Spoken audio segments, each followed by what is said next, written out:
Lord Ahmed, welcome back to the second half of the programme.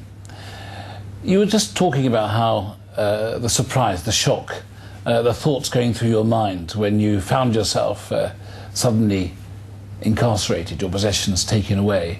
What were the thoughts in terms of your family and what it meant to your career and other things? How was your thinking in that regard, or did that not come into your mind at that stage? To be honest, career didn't matter. What did matter was my family, my friends, my community. Because for a lot of people, I am somebody who's very vocal.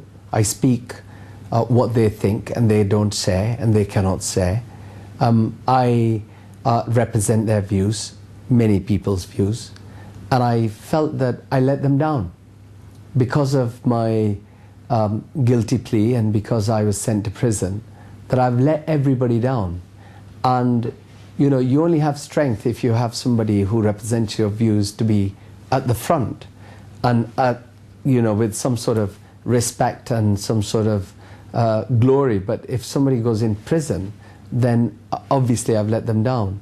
But more importantly, on what's going to happen to me, because here I could hear the noises of young men who were in remand, who were glorifying some of the horrible things that they've done, and I could hear them scream, shout, bang, talk about urinating inside the cell, talk about all sorts of other things. Were you frightened, Lord Ahmed?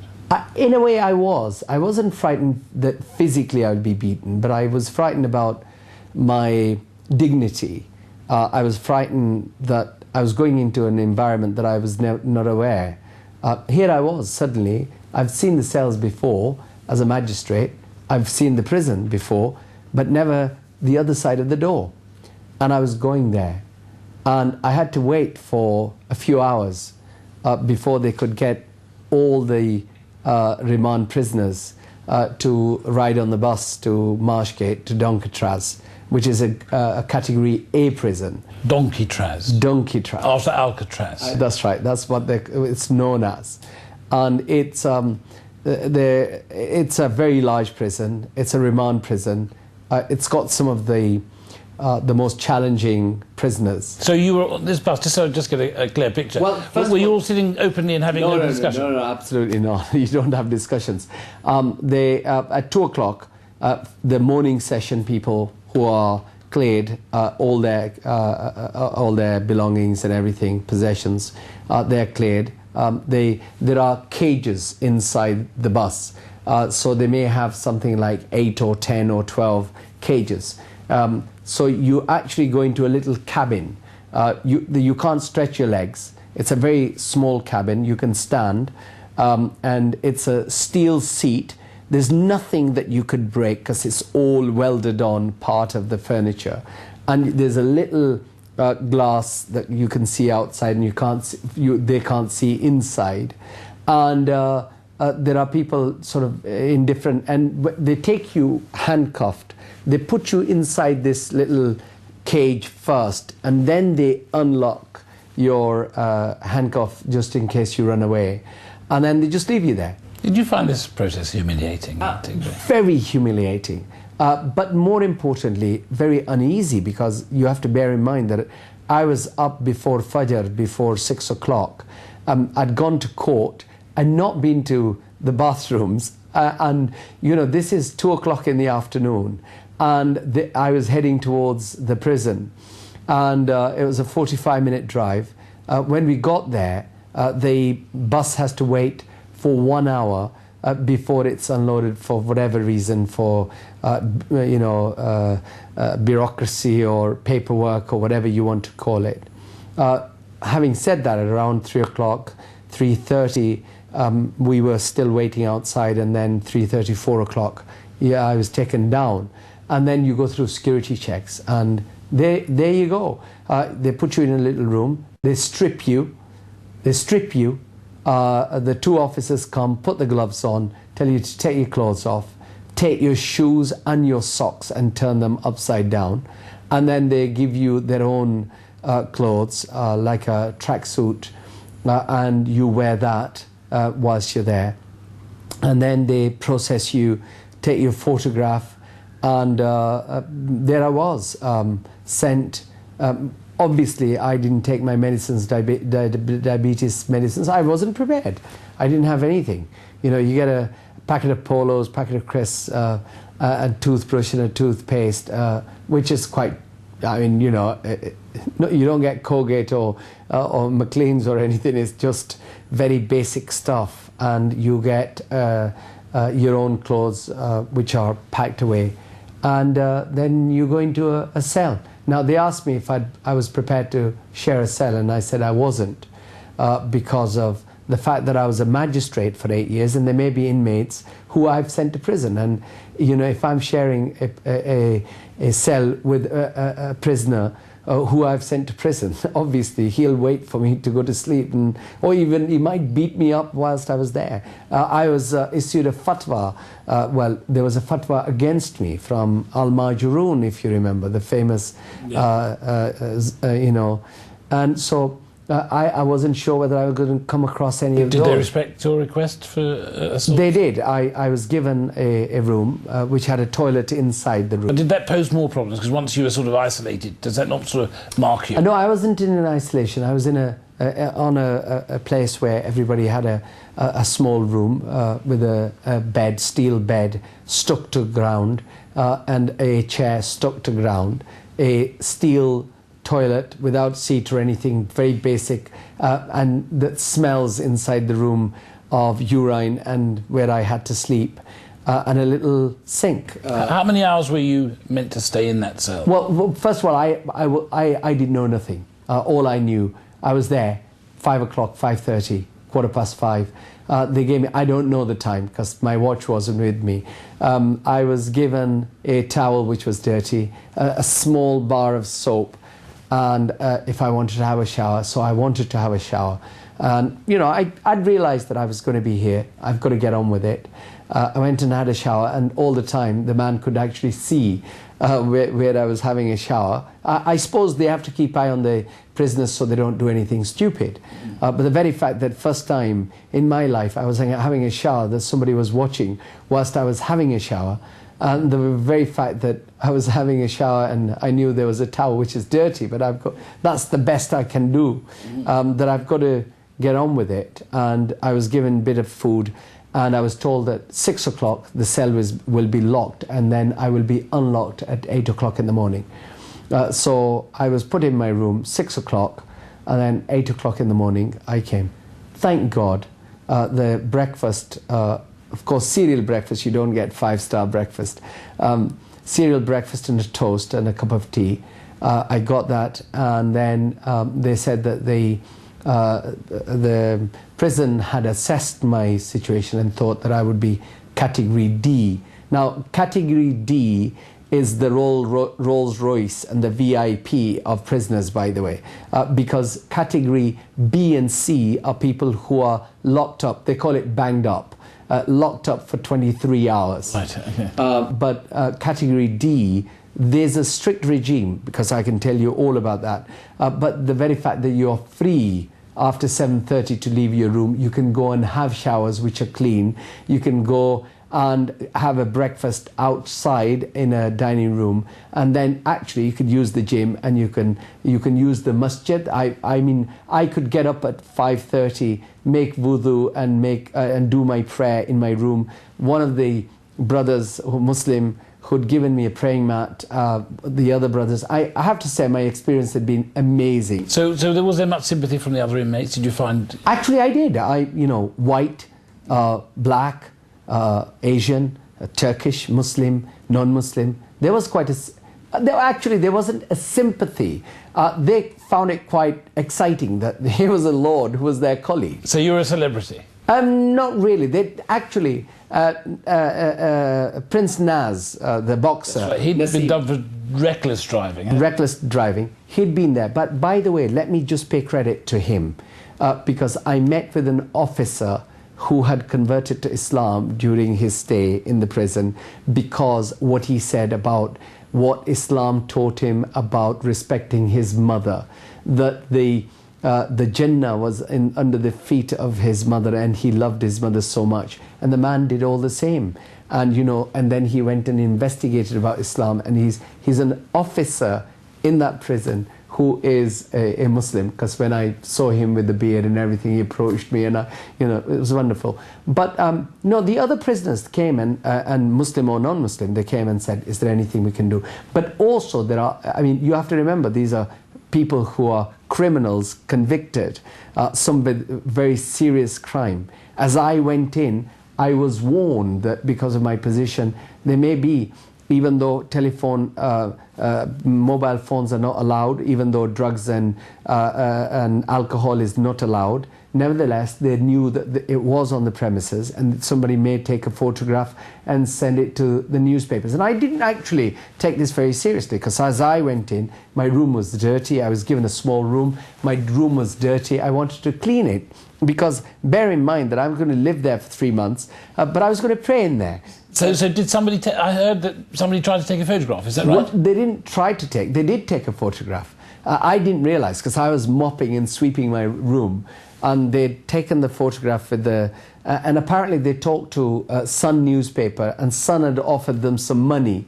And when they sent the photograph, it was printed the following day. I have to say that whatever Sun did, they didn't do any justice to 2 other inmates who were shipped out of the prison, category D, and sent back to category B or C, where these poor young people, for whatever reason they did that, but they are now going to suffer in that prison for 23-hour lockup.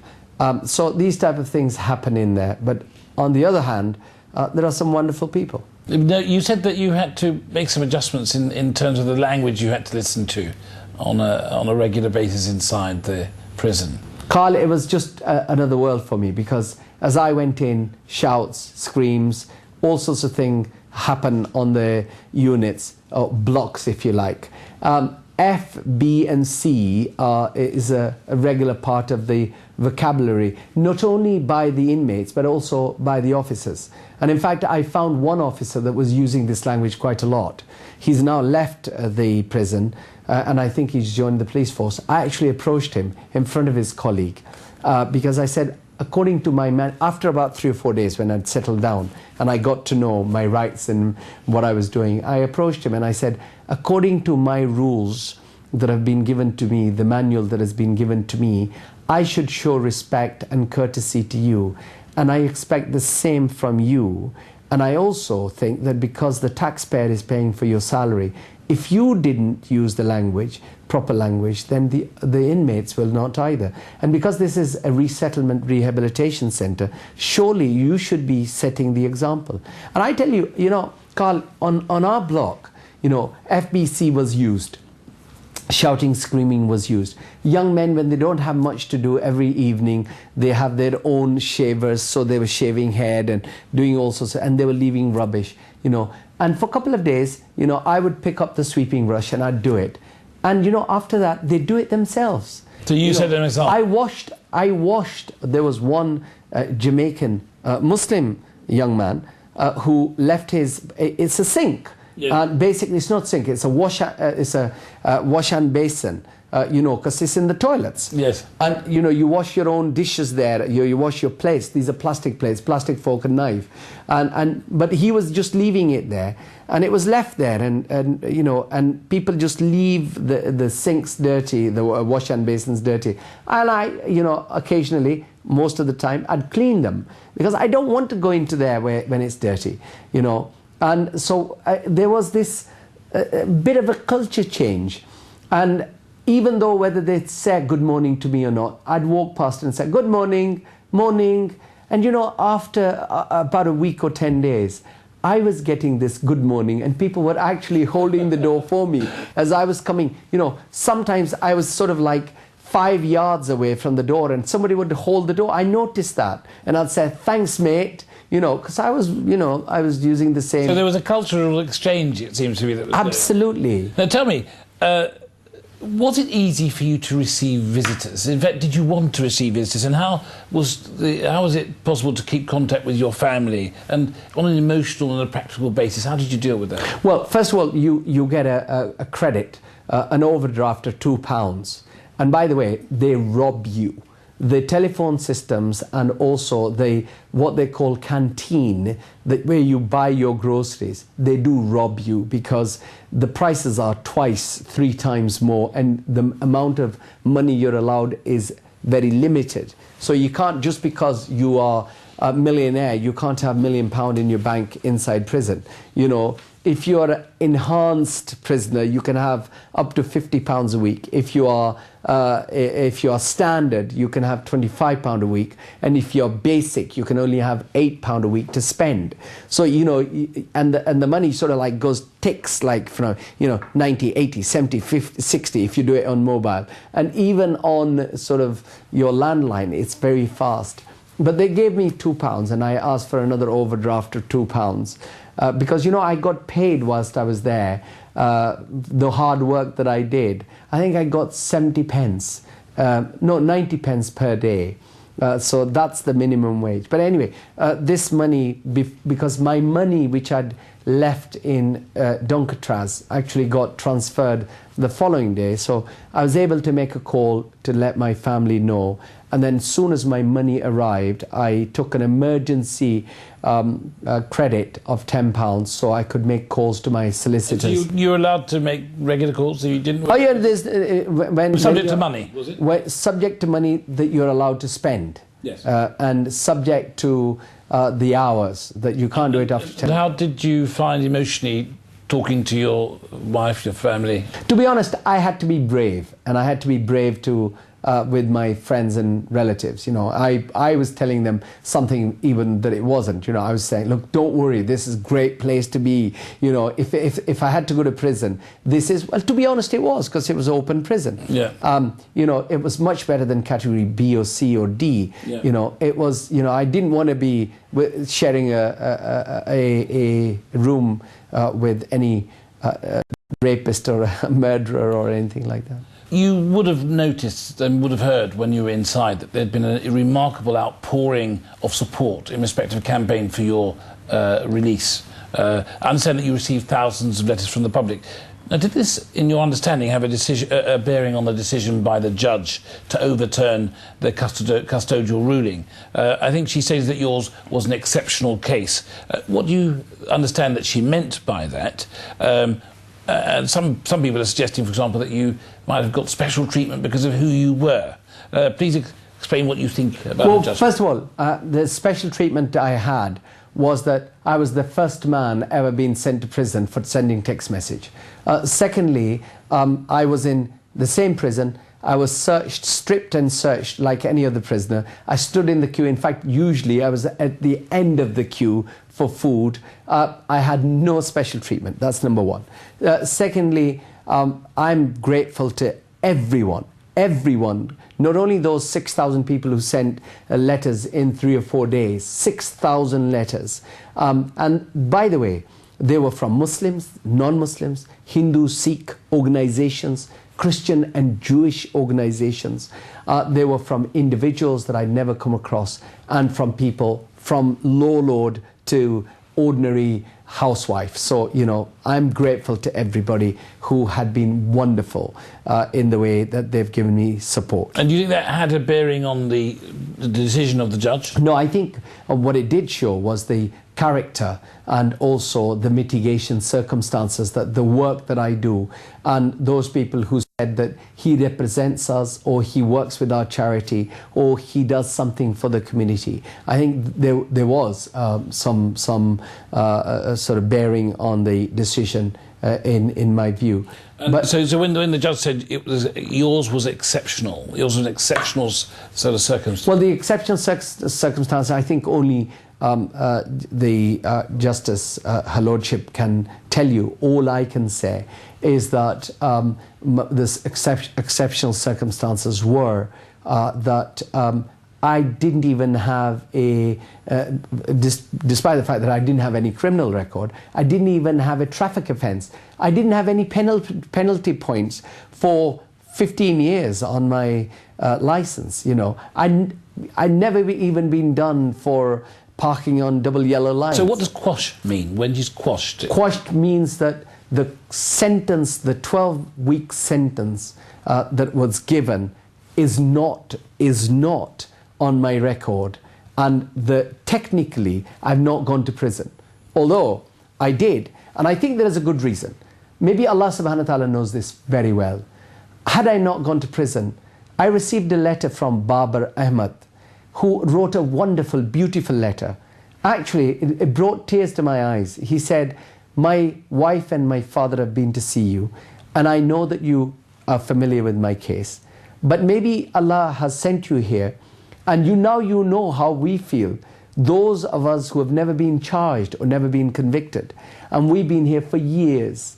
Those young men, actually, who've been done for drugs or other offences, who said to me, Uncle, there's nothing being done by the Muslim community in terms of our rehabilitation. I came back, I talked to Lakhte Hasnain, the chairman of Muslim Hands, and said, we need to do something. I will help you in fundraise, and I will help you in setting up rehabilitation centers for Muslims. And in any case, the prisoners, when they are resettlement and rehabilitation time, that they can actually go and do voluntary work in charitable organizations. A lot of these young people can actually work in the mosques. They can clean the toilets and the washroom facility. They can clean the mosque, but at the same time learn the Quran and learn the other religious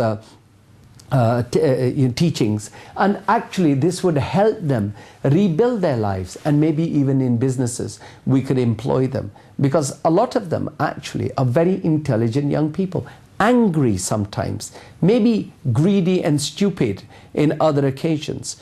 That doesn't mean actually that all of them are same. I mean, I'm talking about 20, 30, 35%.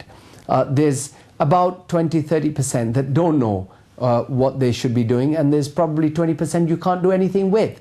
But nevertheless, there's a very large percentage that need help. So your life has been transformed now? Well, in many ways it is, because in my life now I have to think, because you know, the first thing I did when I came to the House of Lords, in my maiden speech, I talked about prisoners and prisoner rehabilitation. In fact, Maqsood Ahmed, when he got a job in the Home Office, I was one of those. I actually led this debate in the House of Lords. But more importantly, there are organizations like ICRA and the Islamic Center and many others who had been working with the Home Office for a long time. But Lord Williams of Mostyn asked me to go and see him and said, okay, I give you good news. We're going to appoint a Muslim advisor to set up rehabilitation, halal food, and also the prayer facilities. Today, alhamdulillah, every prison has a prayer room. I had the Quran in my room. There was a masjid inside and there's a halal food served separately in the prison service. And there are about over 100, well over 100 imams who work in the prison service. So, you know, maybe this was God's way. I don't know. Maybe Allah subhanahu wa ta'ala wanted me to go there and say, you know, you need to come and do some work here rather than going around to Africa and Pakistan and other places and just, you know, getting on with that. I don't know. Now, we're coming to the end of the interview. I understand that your membership of the Labour Party was suspended. Is it still the case? And what bearing will that you've been to jail, that you've got some sort of record, have on your ability to continue your parliamentary work? First of all, I don't have a record, and my ability to work in the House of Lords hasn't been affected. I'm in the House of Lords, and I thank God I've been working and doing my normal work. My Labour Party membership is suspended because the Labour Party rules say that if somebody is serving prison sentence, that the party national executive can withdraw the membership. Now, okay. Now, I did go to prison, and the membership was withdrawn, but that prison sentence was quashed. So technically, I haven't been. So I would have thought the Labour Party would have reinstated my membership.